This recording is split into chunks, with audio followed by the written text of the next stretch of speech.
بالله من شرور أنفسنا ومن سيئات أعمالنا من يهده الله فلا مضل له ومن يضلل فلا هادي له وأشهد أن لا إله إلا الله وحده لا شريك له وأشهد أن محمدا عبده ورسوله يا أيها الذين آمنوا اتقوا الله حق تقاته ولا تموتن إلا وأنتم مسلمون يا أيها الناس اتقوا ربكم الذي خلقكم من نفس واحدة وخلق منها زوجها وبث منهما رجالا كثيرا ونساء واتقوا الله الذي تساءلون به والأرحام إن الله كان عليكم رقيبا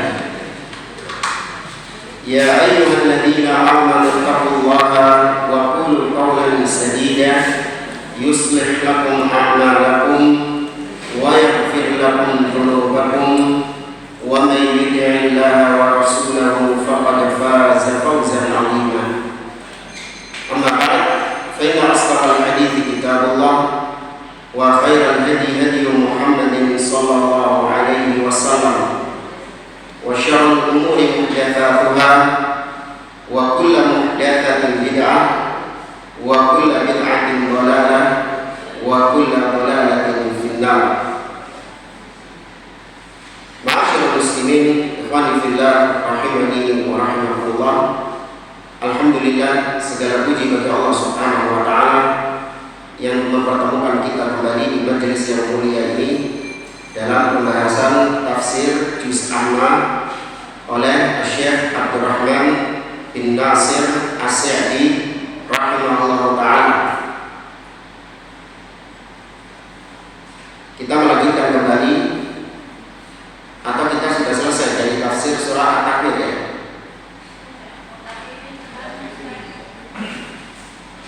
Kok At-Takwir? Al-Infitar sudah ya?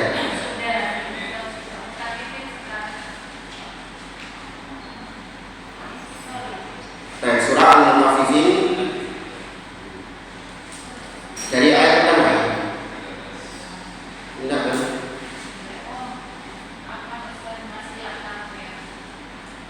Masih apa? Betul, Mutaffifin. Ya, kalau saya tentang melihat Allah. Ya, innahum ar-rabbihim yawma idzin lamahjubun. Ini kemarin kita sampaikan karena pembahasan ayat 15 ini berkaitan dengan melihat Allah Subhanahu wa taala di hari kiamat kelak. Dan ini termasuk di antara akidah ahli sunnah wal jamaah, bahkan termasuk usul prinsip akidah ahli sunnah wal jamaah, bahwasanya kita mengimani Allah Subhanahu wa taala itu dilihat pada hari kiamat kelak. Kita bagi menjadi beberapa pembahasan. Pembahasan yang pertama adalah dalil-dalil tentang melihat Allah pada hari kiamat kelak. Dalil yang pertama di surah Al-Qiyamah ayat 22 sampai 23. Allah Subhanahu wa taala berfirman, wujuhu yawma idzin nadhirah ila rabbiha nadhirah. Wajah-wajah pada hari itu berseri-seri, yaitu maksudnya wajah orang-orang beriman. Ila rabbiha, kepada Rabbnya lah, nadhirah, melihat. Ya, maka di sini dalil bahwasanya orang-orang beriman kelak di surga melihat Allah Subhanahu wa taala. Kemudian dalil yang kedua, surah Al-Mutaffifin ini ayat 15. Allah Azza wa Jalla mengatakan, kalla innahum ar-rabbihim yawma idzin lamahjubun. Sekali-kali tidak, sesungguhnya mereka pada hari itu terhijabi, terhalangi dari melihat Rabb-nya. Mereka yang dimaksud di sini adalah orang-orang kafir. Maka kalau orang-orang kafir terhalangi dari melihat Allah, berarti kebalikannya orang beriman melihat Allah. Karena kalau sama-sama nggak melihat, apa bedanya? Apa manfaatnya ayat ini? Oleh karenanya Imam Asy-Syafi'i rahimahullah taala mengatakan, "Idza hujibal kuffar dalla ala anna al-mu'minin yarawna rabbahum." Kata Imam Syafi'i, jika orang kafir terhalangi dari melihat Allah, maka berarti orang-orang mukmin melihat Allah Subhanahu wa taala. Kemudian ayat berikutnya surat Yunus ayat 25. Surah Yunus ayat 25. Allah berfirman, "Lilladzina ahsanul husna wa ziyadah." Bagi orang-orang yang berbuat kebaikan, maka dia akan mendapatkan al-husna dan ziyadah, tambahan, bonus. Al-husna ini ditafsirkan sendiri oleh Nabi SAW dalam hadis yang diriwayatkan oleh Imam Muslim dari sahabat Suhaib bin Sinan Ar-Rumi. Nabi menafsirkan al-husna dengan al-jannah, surga. Maka orang-orang yang berbuat kebaikan di dunia ini, dia akan mendapatkan al-husna, yaitu al-jannah. Sedangkan ziyadah, tambahannya, itu Nabi tafsirkan sendiri dengan ru'yatullah, melihat Allah Subhanahu wa ta'ala.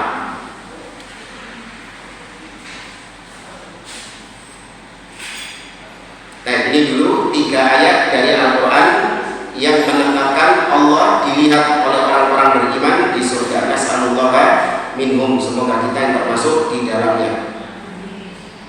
Kemudian kalau di dalam hadis lebih banyak lagi dalilnya, seperti hadis yang diriwayatkan oleh Imam Bukhari dan Muslim dari sahabat Jarir bin Abdullah.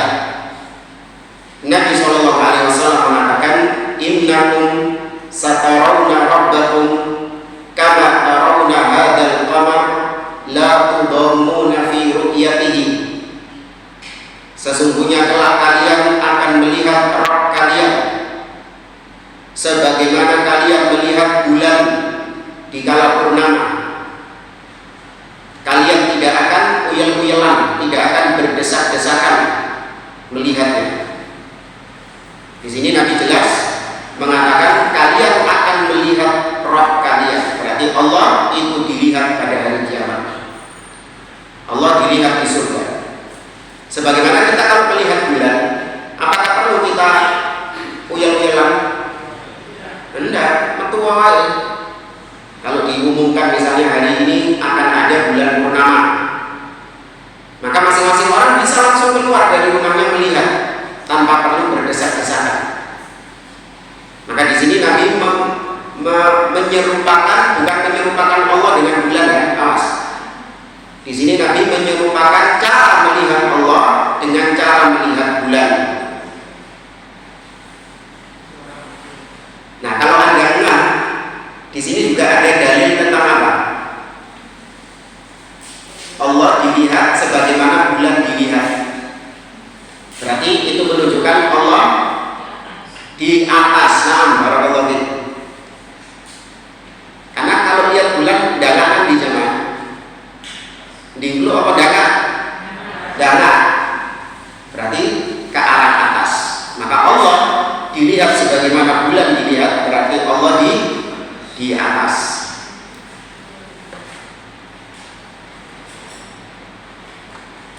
Dan juga banyak dalil-dalil yang lain, tapi kita cukupkan itu aja. Kemudian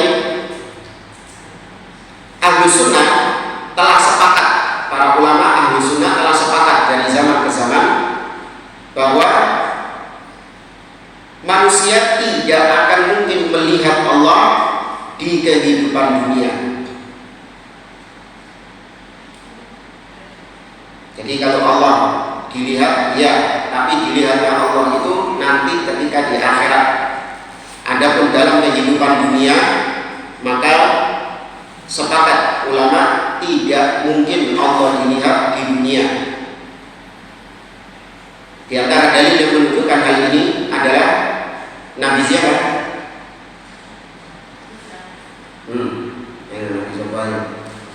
Nabi Musa alaihissalam.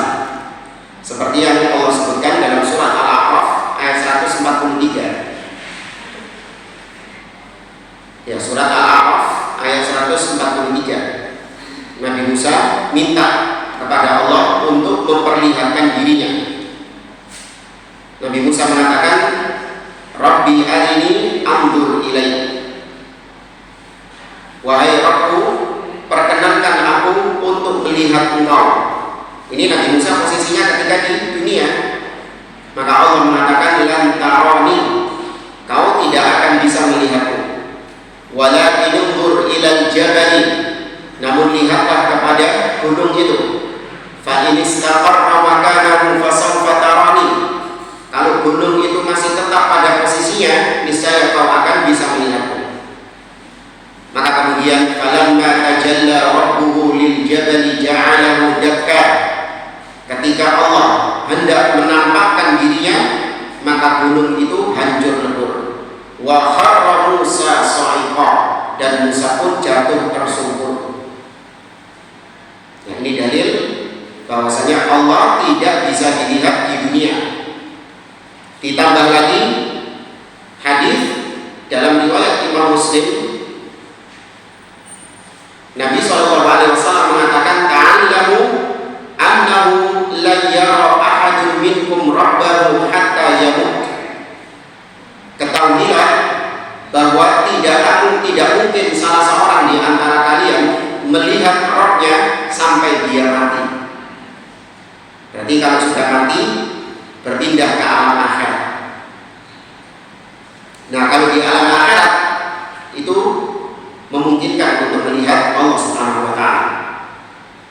Tapi kalau di dunia mustahil. Maka kalau ada orang-orang yang mengaku-ngaku melihat Allah ketika di dunia, wajib didustakan. Siapapun yang mengucapkannya wajib didustakan, mustahil. Tapi semua ngomong itu ustaz, yang ngomong ini kiai, yang ngomong ini habib, katanya mi'raj 70 kali ketemu Allah. Kadzab, katakan dusta. Ya, karena kita lebih berpegang, kita wajib berpegang dengan dalil, bukan dengan ucapan manusia. Kemudian kalau ada yang nanya, bukankah Nabi SAW itu melihat Allah ketika peristiwa Mi'raj? Ya, bukankah Nabi melihat Allah ketika peristiwa Mi'raj? Maka jawabannya, Nabi SAW tidak melihat Allah ketika peristiwa Mi'raj dengan kedua matanya, tapi Nabi melihat Allah dengan hatinya. Sebagaimana Nabi SAW ketika ditanya, hal ra'aita rabbak, apakah engkau melihat Rabbmu? Nabi menjawab, nurun anna arahu, ada cahaya yang menghalanginya. Jadi Allah itu punya hijab, hijabuhun nur, hijabnya Allah itu adalah nur, cahaya. Lau kasyafahu la ahraqa subuhatu wajhihi man taha ilaihi basar. Kalau hijab ini dibuka, maka apa yang ada di hadapannya itu akan terbakar sejauh mata memandang. Ya, maka Allah memiliki hijab. Nah, Nabi gak bisa melihat Allah karena terhalangi dengan hijabnya Allah, cahaya Allah. Nah, inilah hijabnya kain. Ya kan, hijabnya ibu-ibu ini kan kain ini, yang ada di hadapan saya ini kan kain. Tapi kalau hijabnya Allah, pembatasnya itu adalah cahaya, nur. Dan maka sepakat para ulama, Nabi SAW tidak melihat Allah ketika peristiwa Mi'raj, namun melihat Allah dengan hatinya, bukan dengan kedua matanya. Kemudian pembahasan berikutnya, bahwasanya Allah Subhanahu wa Ta'ala itu memungkinkan untuk dilihat di dalam mimpi.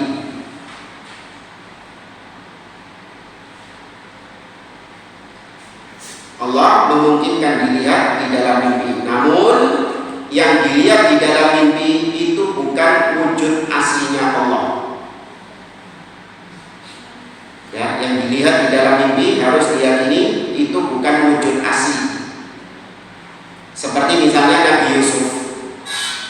Nabi Yusuf itu melihat bapaknya, ibunya, saudara-saudaranya dalam bentuk apa? Iya, ketika dimimpi di awal surat Yusuf itu. Inni ra'aitu ahada asyara kawkaba wasyamsa wal qamara ra'aituhum li sajidin. Sesungguhnya aku melihat 11 bintang, matahari dan bulan sujud kepadaku. 11 bintang itu maksudnya siapa? Saudara-saudaranya, matahari dan bulan, ayah dan ibunya. Tapi Nabi Yusuf melihat dalam mimpi bukan wujud mereka, tapi dalam wujud yang lain. Maka Allah bisa dilihat pada mimpi, namun dengan wujud yang lain. Ini berdasarkan sabda Nabi SAW di dalam riwayat Tirmidzi dari Ibnu Abbas. Nabi bersabda, "Ra'aitu Rabbi fi ahsani surah." Aku melihat Rabbku dengan bentuk yang terbaik, yang dengan sebaik-baiknya bentuk. Ya, tapi itu bukan wujud asli dari Allah Subhanahu wa taala. Dan ini ditetapkan oleh para ulama.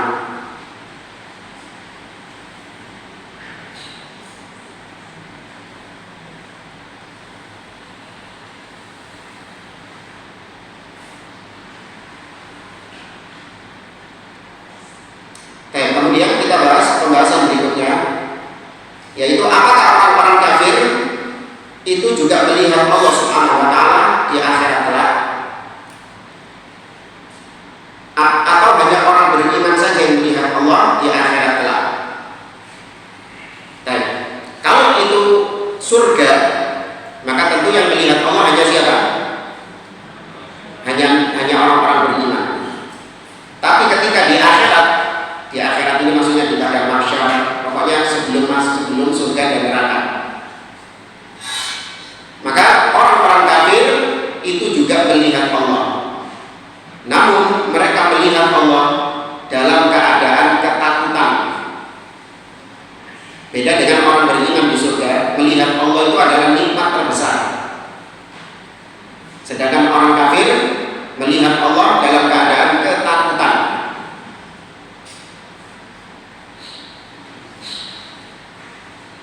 Jadi surat Al-Mutaffifin ayat 15 itu dikhususkan orang-orang kafir tidak melihat Allah di surga. Adapun di akhirat, orang-orang kafir melihat Allah tapi dalam keadaan ketakutan. Namun sebagian ulama berpendapat orang kafir belas sama sekali tidak melihat Allah, baik di akhirat ya ataupun di surga. Apalagi di surga mereka tidak melihat Allah sama sekali. Kenapa demikian? Karena ayat ini surat Al-Mutaffifin 15 itu umum, tidak menyebutkan lokasi. Kalla innahum an rabbihim yawma idzin lamahjubun. Orang kafir terhalangi dari melihat Allah baik di akhirat ataupun di surga. Ya, ala kulli hal wallahu a'lam. Yang penting jangan jadi orang kafir.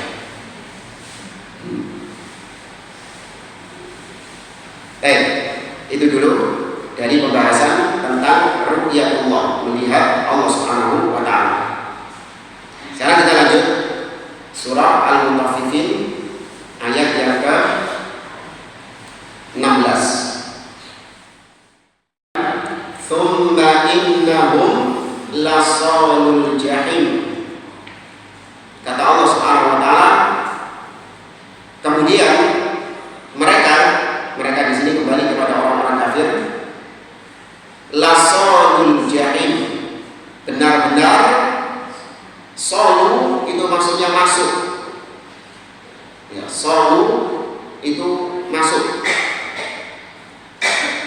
masuk ke dalam neraka jahim.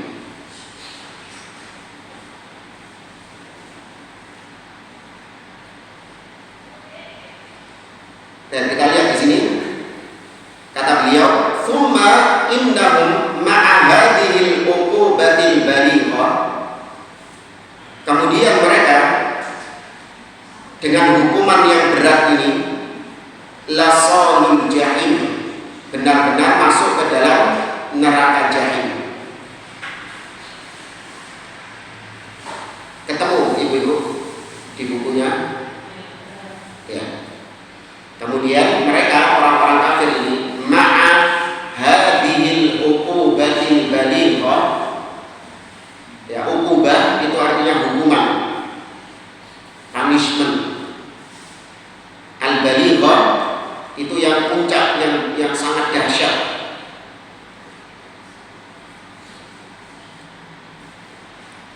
Lasalul jahim, benar-benar mereka masuk ke dalam neraka jahim.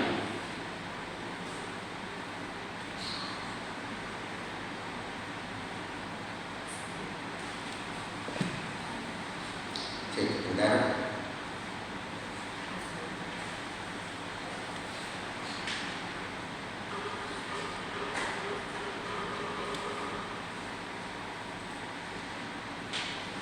Ibu-ibu di kitabnya itu halaman berapa?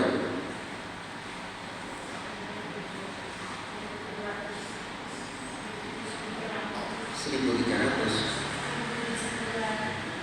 1079.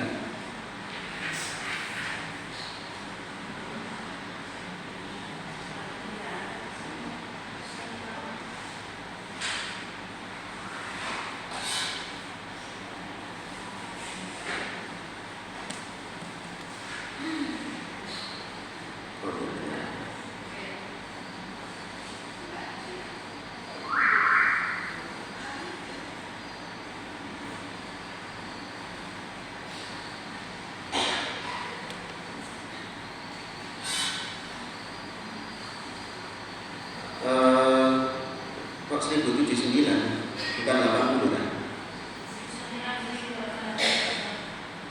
1080 bukan?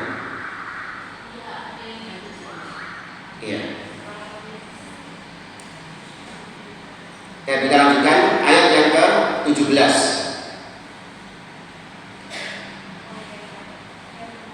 Ya, ayat yang ke-17 kita baca ayatnya dulu.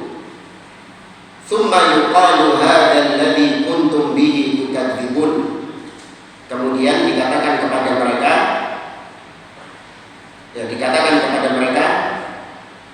hadzal ladzi kuntum bihi tukadzibun. Inilah azab yang dulu ketika di dunia kalian dustakan.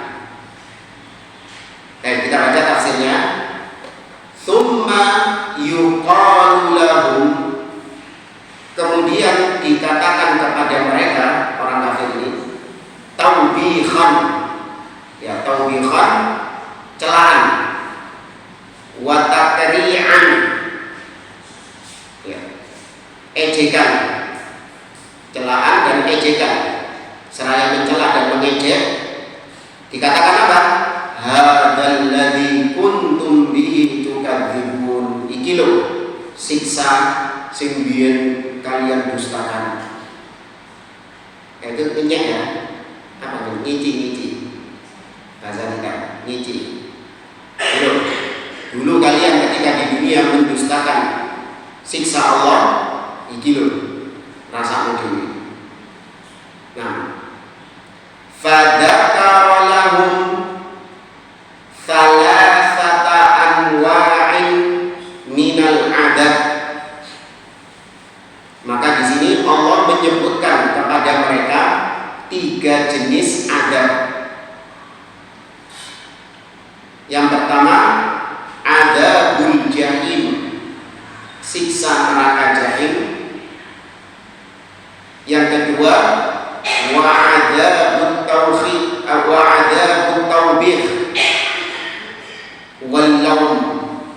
Yang kedua, siksa berupa celaan Dan yang ketiga yaitu mereka dihinakan di sini. Jadi mereka disiksa, dicela dan dihinakan. Ini 3 jenis siksaan yang disebutkan di sini. Kemudian lanjut kata Syekh, wa adzabul jahim, dan siksa kata beliau, wa adzabul hijab, dan siksa berupa hijab, terhijabi, min rabbil alamin. Siksa berupa terhijabi, terhalangi dari Rabbul Alamin. Itu juga bentuk siksa yang disebutkan di ayat 15 itu. Itu bentuk adab juga, di mana mereka terhalangi dari melihat Allah. Padahal melihat Allah ini adalah nikmat di surga, tapi mereka terhalangi dari itu. Al-mutadammin li sukhtihi wa ghadabihi alaihim. Mereka terhalangi dari melihat Allah. Al-mutadammin itu yang terkandung di dalam hal itu, li sukhtihi, terkandung di dalamnya kemurkaan Allah, kebencian Allah atas mereka, alaihim. Jadi mereka tidak bisa melihat Allah, itu bukan cuma tidak bisa melihat saja, tapi terkandung di dalamnya menunjukkan Allah itu belinak sama mereka. Allah itu benci kepada mereka dan Allah itu murka kepada mereka. Makanya Allah tidak berkenan untuk bertemu dengan mereka.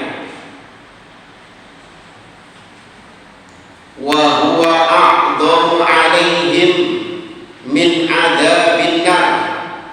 Dan ini, yakni hijab ini, mereka terhalangi dari melihat Allah ini, itu dirasakan oleh mereka lebih dahsyat daripada siksa neraka.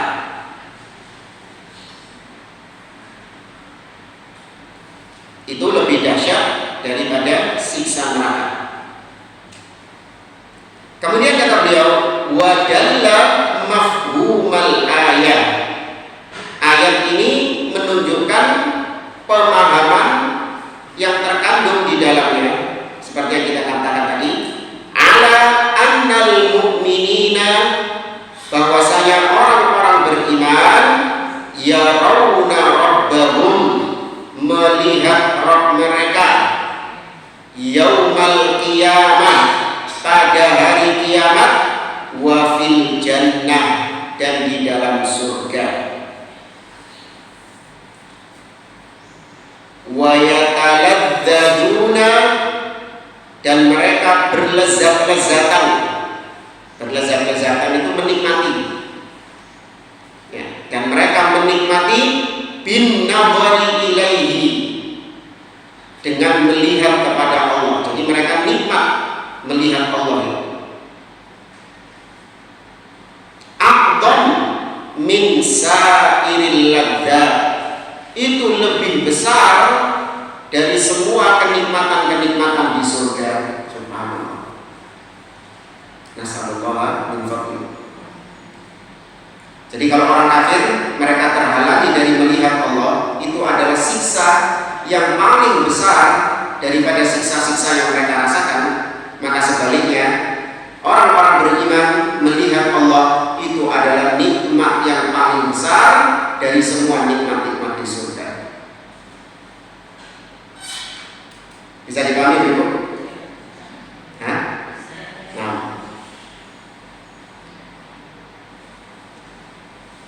Wa yaktahijuna bi khitabihi wa yafrahuna bi qurbihi. Mereka bersukacita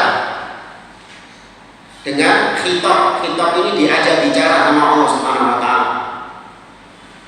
Karena dalam hadis Allah berkata kepada mereka, alam tubayyin, apakah kalian menginginkan untuk diberi tambahan? Hal min mazid, hal turidu ziyadah, apakah kalian ingin tambahan? Kata Allah. Maka orang-orang beriman mengatakan, alam tubayyin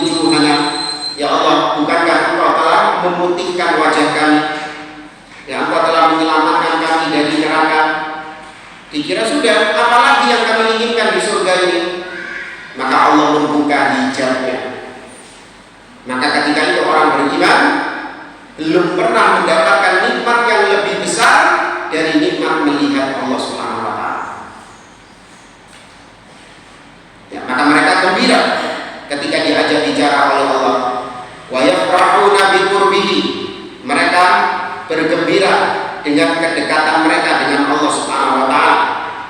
Kama dzakarallahu dzalika, sebagaimana yang itu telah Allah sebutkan fi iddati ayatin, ya, fi iddati ayatin minal Qur'an, pada beberapa ayat dari Al-Qur'an. Wa tawatara fihi naqlu an Rasulillah sallallahu alaihi wasallam, dan juga hadis-hadis yang mutawatir dari Nabi sallallahu alaihi wasallam juga banyak menyebutkan hal itu. Sudah kita sampaikan pada awal kajian tadi.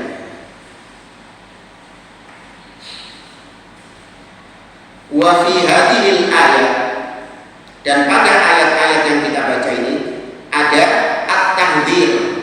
Tahdzir artinya peringatan, minad dzunub, dari dosa-dosa. Fa innaha tarin 'alal qalbi, karena dosa-dosa itu bisa membuat hitam hati, yang bisa membuat hati menjadi hitam, bisa menutupi hati. Wa tughtihi syai'an fa syai'an, ya, dan menutup hati sedikit demi sedikit. Ya, perbuatan dosa bisa menutup, menghitamkan hati sedikit demi sedikit sampai menutupnya. Hatta yang tomisa nurahu, sehingga cahayanya itu tertutup, padam.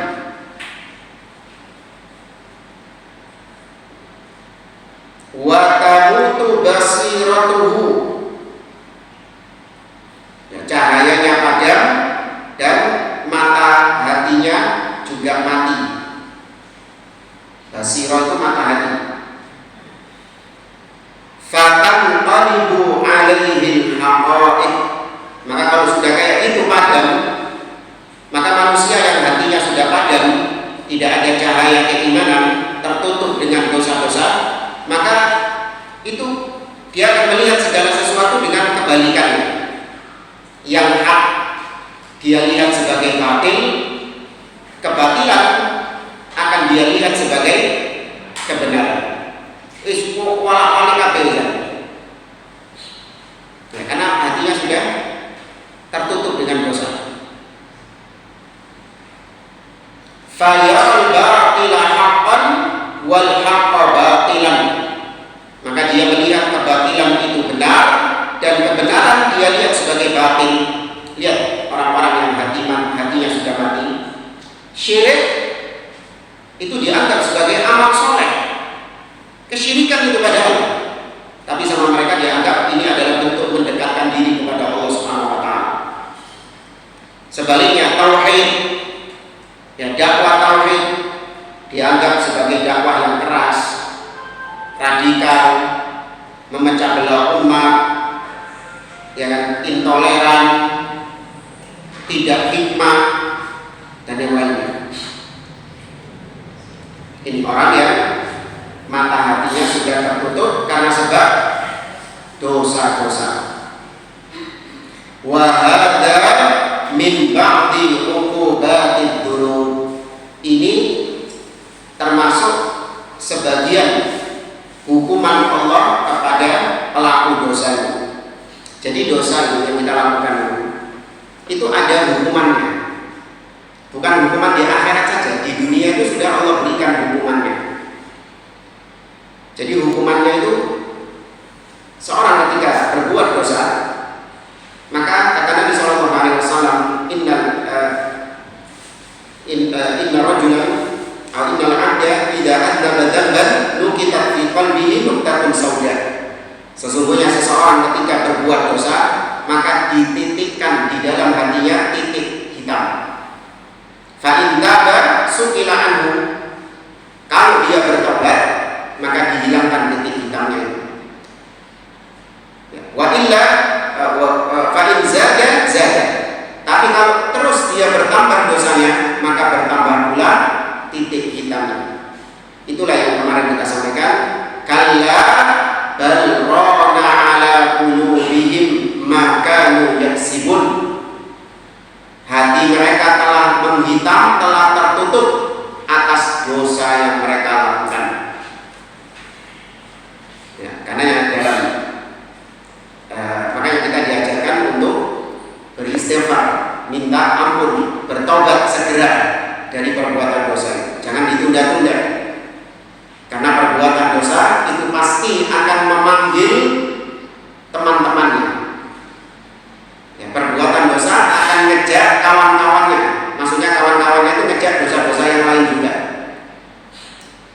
Satu dosa akan menyeret kepada dosa yang lain. Satu dosa akan menyeret dosa yang lebih besar lagi. Terus seperti itu. Sampai akhirnya dia kufur kepada Allah Subhanahu wa taala. Ini dampak buruk dari perbuatan dosa. Alhamdulillah. Dan setelah itu kita lanjut ayat 18. Allah berfirman, "Kalla inna kitabal abrari lafi 'illiyyin." Kalau di sini sampai ayat 27 ya. 18 sampai 27. Dan kita baca yang 18 dulu. Kata Allah, kalla, sekali-kali tidak. Sesungguhnya catatan al-abrar, kitabnya al-abrar, yakni orang-orang yang baik. Lawannya apa ini? Abrar ini kemarin. Lawannya apa? Fujar. Ya. Ini lawan dari ayat yang ke-7. Ya, Anda perhatikan surat Al-Mutaffifin ayat yang ke-7.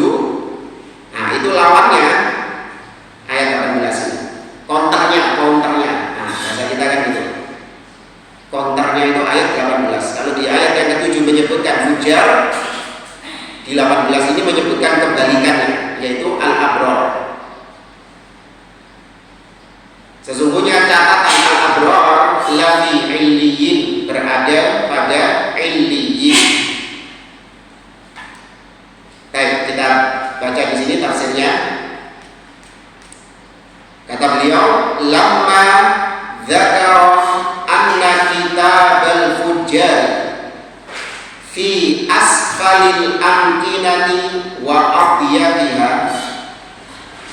Tatkala Allah di ayat yang ke-7 itu menyebutkan bahwa kitabnya orang-orang fujar, orang-orang yang durhaka, maksiat, kafir, itu berada di tempat yang paling bawah, berada di tempat yang paling sempit, paling terhimpit. Ya kan? Inna kitabal fujari lafi sijjin. Sijjin itu tempat yang paling rendah, yang paling bawah. Setelah Allah menyebutkan itu, dzakara anna kitabal abrari fi a'laha wa awsa'iha wa afsa'iha. Maka di ayat 18 ini Allah sebutkan kebalikannya, yaitu catatan orang-orang yang baik, al-abrar, itu di tempat yang paling tinggi, paling luas, dan paling lapang.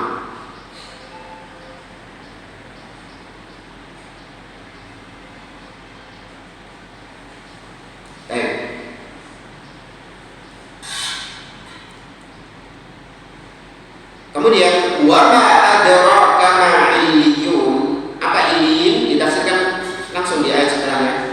Wa ma adraka ma illiyun. Dan tahukah engkau apa itu illiyun?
dan roh-rohnya para nabi.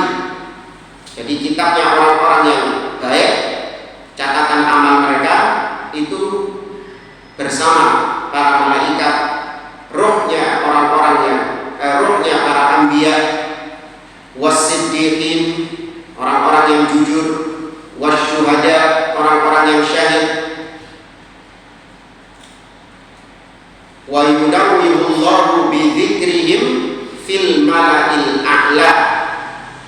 Dan Allah Subhanahu wa taala telah memuji mereka, memuliakan mereka fil mala'il a'la, di hadapan malaikat yang ada di sisi Allah Subhanahu wa taala. Jadi al-abrar ini benar-benar diistimewakan oleh Allah, dipuji mereka. Kemudian di sini beliau menafsirkan illiyun, wa illiyun ismun li a'lal jannah. Ya, illiyun adalah nama dari surga yang levelnya tinggi. Ya, atau bagian surga yang bagian surga yang tinggi, yaitu berada di surga Al-Firdaus. Ya, kita nggak bisa mendeskripsikan terlalu detail karena keterbatasan dalil. Tapi kalau secara bahasa illiyun artinya tempat yang tinggi. Dan kalau surga itu bertingkat ke atas, semakin tinggi maka semakin nikmat. Sedangkan neraka itu ke bawah. Ya, semakin bawah semakin tersiksa. Alhamdulillah.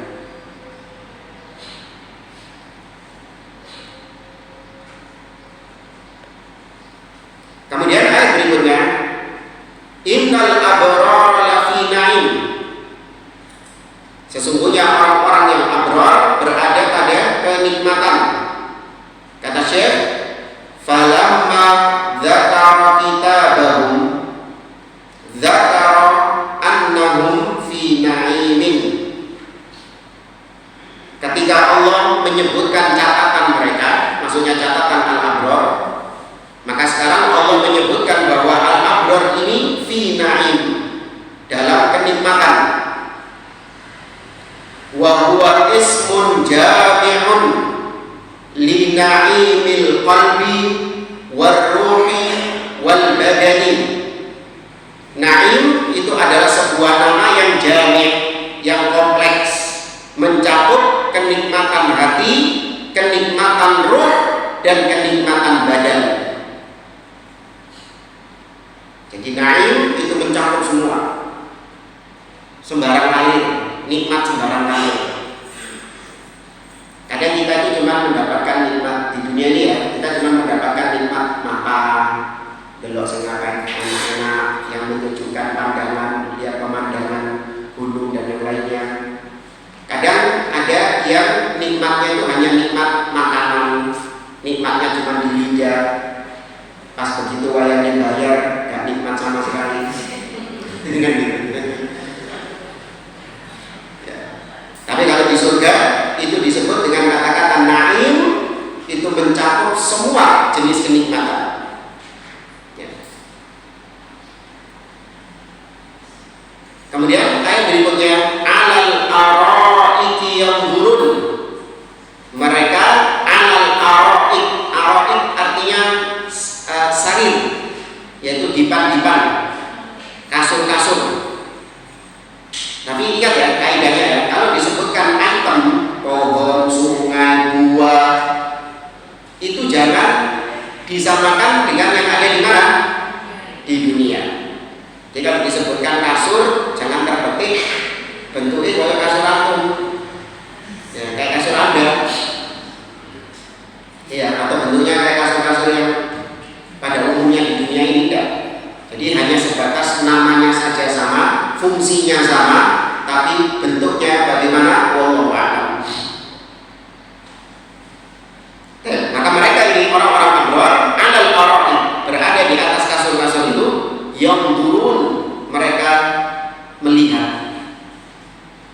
Kita baca tafsirnya di sini. Alal araiki ay ala sururi al muzayyana bil farshi al hisan, yaitu mereka berada di atas tempat tidur dipan-dipan yang muzayyana, yang telah dihiasi. Dihiasi dengan apa? Bil farsh. Farsh artinya dengan permadani. Permadani atau yang semisal dengannya, yang sangat indah. Al-hisan itu yang sangat indah. Yang turun ila ma a'addallahu lahum minan na'im. Mereka melihat kepada apa yang Allah peruntukkan bagi mereka, yaitu nikmat-nikmat di surga. Artinya mereka melihat nikmat-nikmat yang mereka miliki di surga. Wa yanzuruna ila wajhi rabbihim al-karim, dan mereka juga melihat wajah Rabb mereka yang sangat mulia.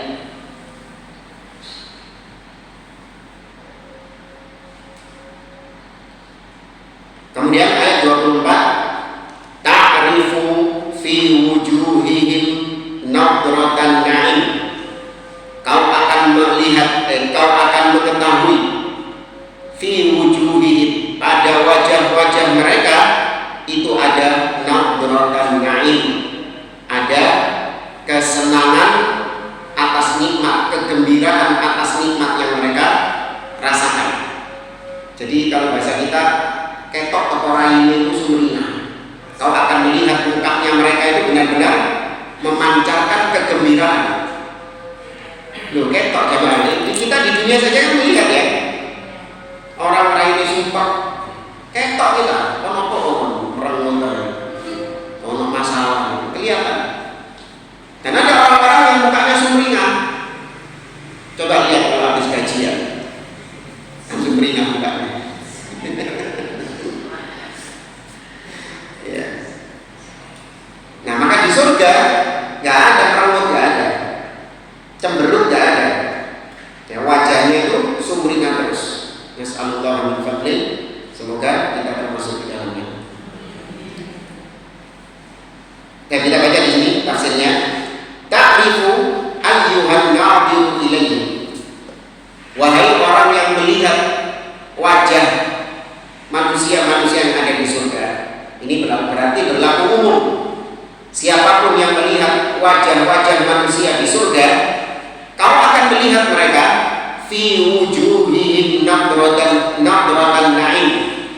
Kau akan melihat pada wajah-wajah mereka ada kegembiraan atas nikmat yang mereka dapatkan. Ai bahaun na'im wa nadaratuhu wa rufu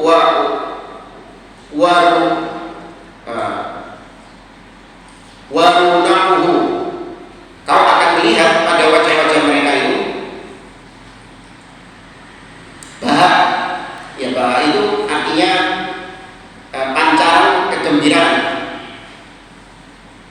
Ya, pancaran kecerahan, kegembiraan. Wanador tadi sumringah. Ya. Maka orang yang berada di dalam surga itu terpancar dari wajahnya kegembiraan, ya, demikian juga kecerahan wajahnya, dan juga runahu adalah kilauan. Ya, kilauan wajah mereka.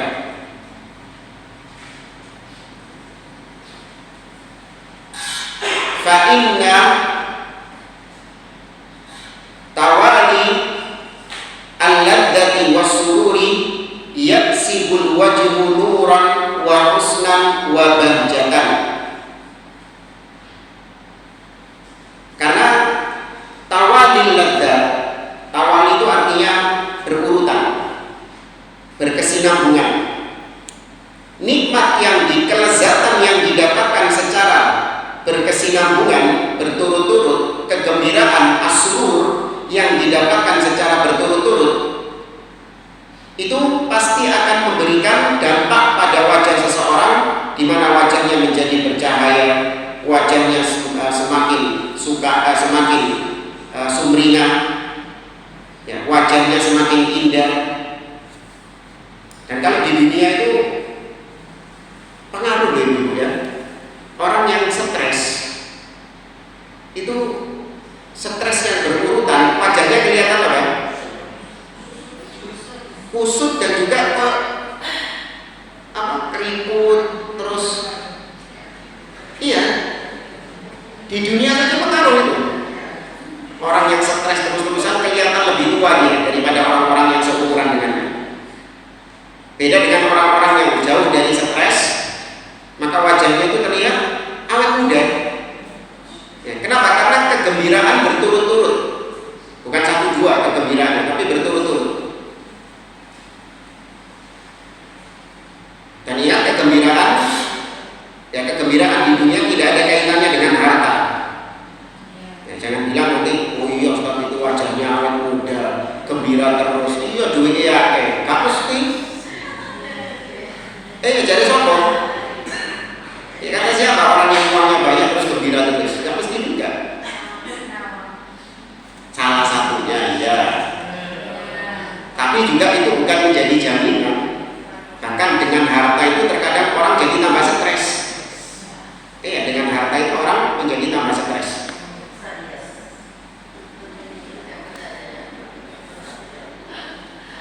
Baik, kemudian yang berikutnya ayat yang ke-25, yusqawna min rahiqim makhtum. Mereka diberi air dari rahiq makhtum. Ya, rahiq itu salah satu jenis khamr yang ada di surga. Sedangkan makhtum itu artinya yang tertutup. Ya, khamr yang tersegel. Maka ini kaidahnya sama seperti biasanya. Ketika disebutkan item nikmat yang ada di surga yaitu khamr, maka jangan terbetik khamr yang ada di dunia. Dan kita baca tafsirnya, yusqawna min rahiqin. Mereka diberi minum dari rahiq. Wa huwa min atyabi ma yakunu minal ashribati wa aladhiha. Maka rahiq ini termasuk di antara yang atyab. Atyab itu yang paling thayyib. Disebutkan dalam bentuk tafdil, atyab. Sama seperti akbar yang paling besar. Nah, ini atyab yang paling thayyib, yang paling baik. Ma yakunu minal ashribah. Ya, minuman yang terbaik wa aladhiha. Ashribah yang minuman. Wa aladhiha yang paling lezat.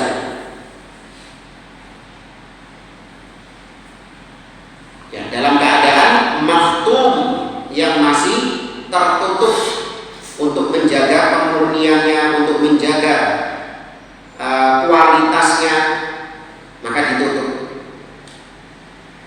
Kayak anggur dulu.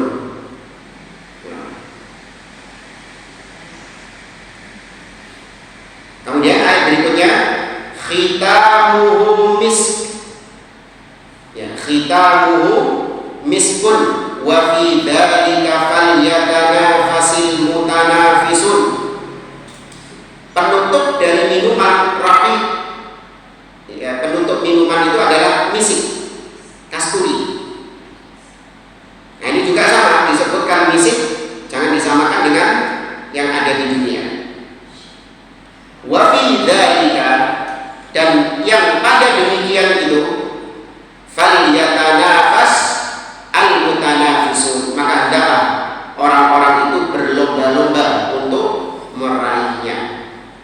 Yang demikian itulah orang-orang berlomba untuk meraihnya. Dan kita baca, dzalika syara khitamuhu miskun. Ya, minuman tersebut itu disegel dengan misik, kasturi. Apa maksudnya?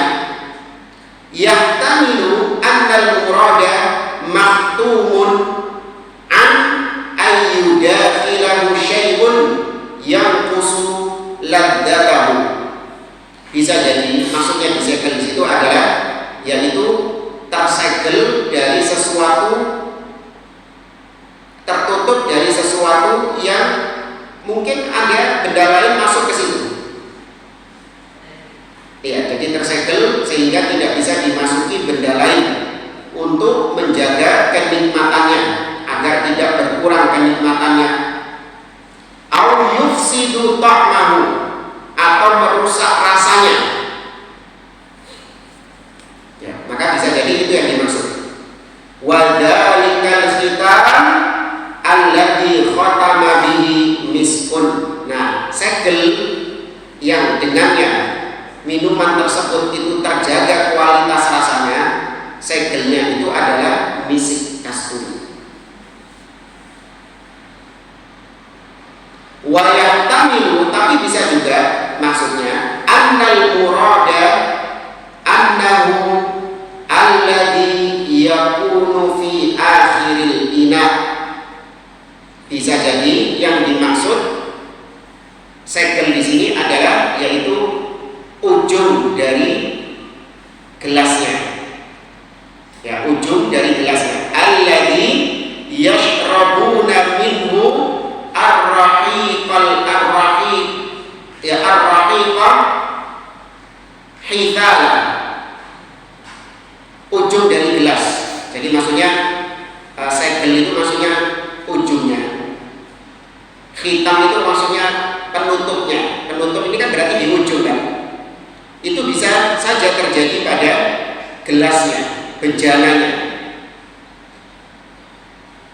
ya ujung dari gelasnya atau bejananya. Sehingga wahiyal miskul atfar. Maksudnya gini.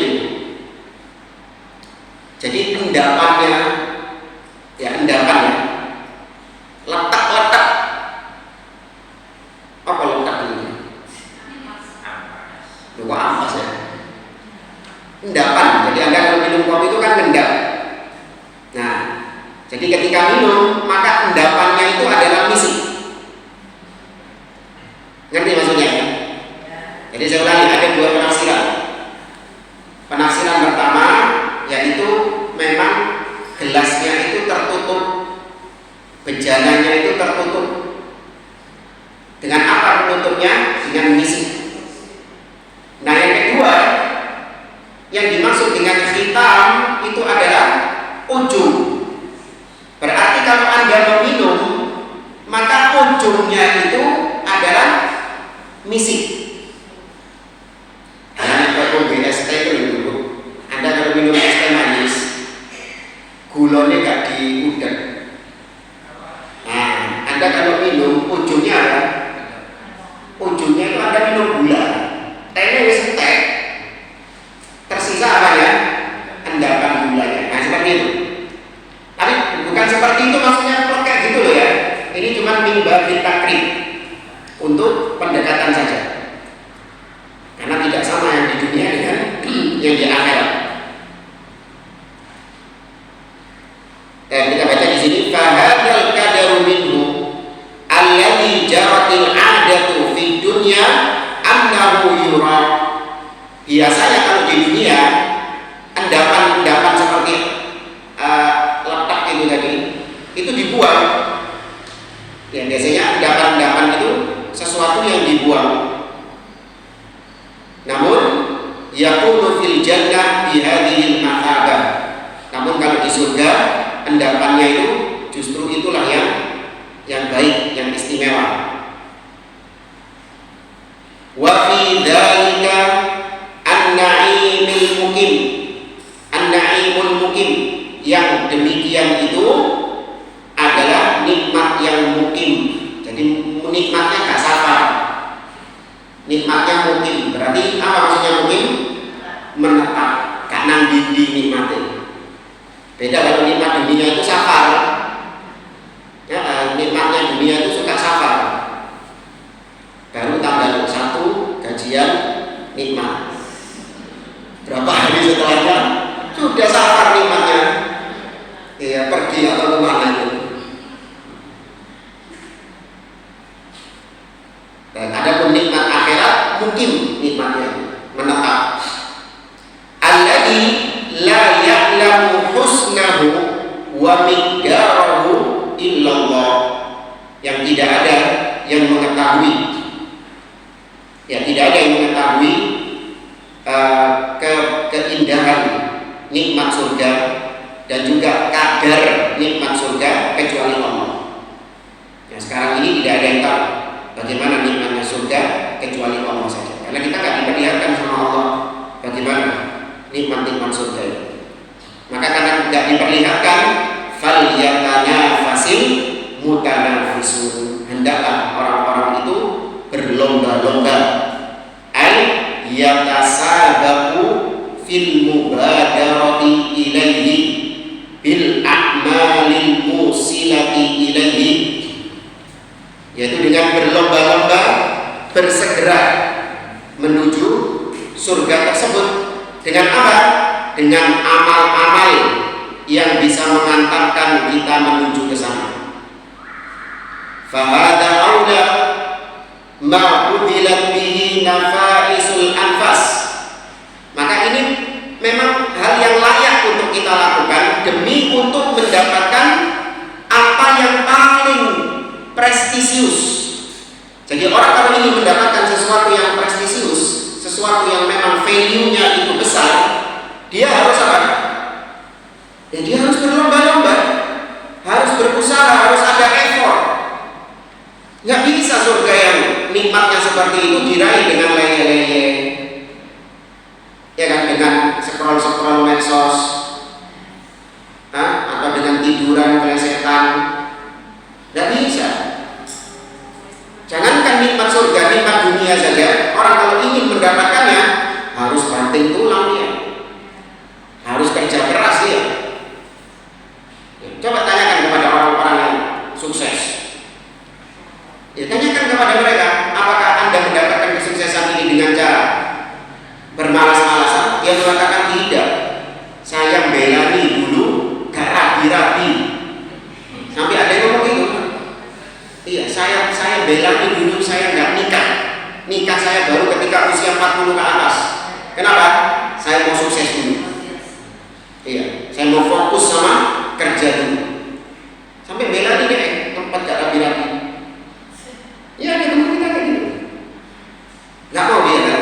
Kenapa nggak nikah? Enggak, nanti kalau nikah saya terbagi harta saya. Memang konsepnya dunia ya. Nanti terbagi harta saya nggak bisa fokus kerja nih, belum lagi punya anak ini. Jadi ada effort dan memang betul sukses dia. Apalagi nikmat surga. Wa akhra ma tazahamat lil wusuli ilaihi fuhul rijal. Ya, maka surga ini adalah sesuatu yang memang layak untuk diperebutkan oleh manusia. Ya, karena dia sangat luar biasa kenikmatannya, maka harusnya dia itu diperebutkan oleh manusia. Namun, kenapa kalau kita lihat perlombaan ke surga ini kok kayaknya kayak perlombaan dunia? Karena kata Nabi, huffatil jannatu bil makari. Surga itu dikelilingi hal-hal yang tidak mengenakan. Makanya akan senang rasa-rasa. Wa huffatin naru bisyahawat. Sedangkan neraka itu dikelilingi oleh hal-hal yang disukai oleh syahwat. Iya, makanya banyak yang nggak mau ikut perlombaan surga karena nggak kuat. Ya. Rintangannya berat. Namun bagi orang yang beriman, ya rintangan seberat apapun tetap akan dia tempuh demi untuk mendapatkan surga Allah Subhanahu wa Ta'ala. Dan yakini rintangannya pasti sesuai dengan kemampuan kita. Ya, rintangan surga itu pasti sesuai dengan kemampuan kita. La yukallifullahu nafsan illa wus'aha. Ya, jangan berputus asa. Wah, koyo gak kira mlebu surga. Ya kok koyo angel ya mlebu surga, kok koyo repot ya. Soro.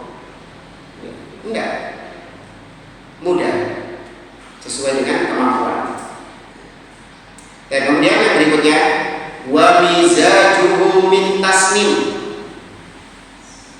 Dan campuran minuman itu, minuman ar-rahiqul makhtum, campuran minuman tadi itu, khamr itu dicampur dengan tasnim. Ya. Tasnim kata beliau wa mizaju hadha syarab min tasnim wa hiya ainun. Tasnim itu ditafsirkan di ayat setelahnya ainan, mata air. Ya, ainan, mata air. Tasnim itu adalah mata air yang ada di surga. Jadi khamar dicampur dengan mata air yang ada di surga. Yashrabu bihal muqarrabun, yang diminum oleh ya orang-orang yang didekatkan. Sarfan, jadi minuman-minuman itu didekatkan kepada mereka. Wa hiya a'la ashribatil jannati 'alal itlaq. Nah, minuman inilah minuman yang paling nomor 1 di surga secara mutlak. Jadi di surga itu banyak minuman-minuman. Ada minuman di sungai-sungai, di sungai Al-Kautsar, ada sungai susu, sungai madu, ya kan? Seperti dalam surat Muhammad. Tapi di antara semua minuman-minuman itu, maka yang paling lezatnya adalah ini yang dibahas ini. Yusqawna min rahiqin makhtum khitamuhu misk wa fi dzalika falyatanafasul mutanafisun wa mizajuhu min tasnim. Ini minuman yang paling lezat. Falidzalika kanat khalisatan lil muqarrabin. Karena ini minuman yang paling lezat, paling tinggi derajatnya, maka ini khusus bagi orang-orang yang muqarrabin, yang didekatkan oleh Allah. Alladzina hum a'lal khalqi manzilatan, di mana mereka inilah orang-orang khusus, orang-orang spesial yang kedudukannya paling tinggi di antara semua makhluk, di antara semua penduduk surga. Nggak harus ustaz, nggak harus kiai, ya. Yang penting orang itu benar-benar bertakwa kepada Allah, ya, orang-orang itu beriman kepada Allah, maka bisa saja dia digolongkan ke dalam golongan yang paling tinggi kedudukannya di surga. Wa mamzujatun li ashabil yamin, dan dicampur mereka, yakni orang yang kedudukannya paling tinggi tadi, bersatu dengan ashabul yamin. Ya, ashabul yamin yaitu golongan kanan. Ay malkhutatun birrahiqi wa ghairihi minal ashribatil ladidah. Atau bisa juga minuman-minuman tersebut ya tercampur antara khamr yang murni dan minuman-minuman lain yang ada di dalam surga. Kita berhenti sampai di sini dulu.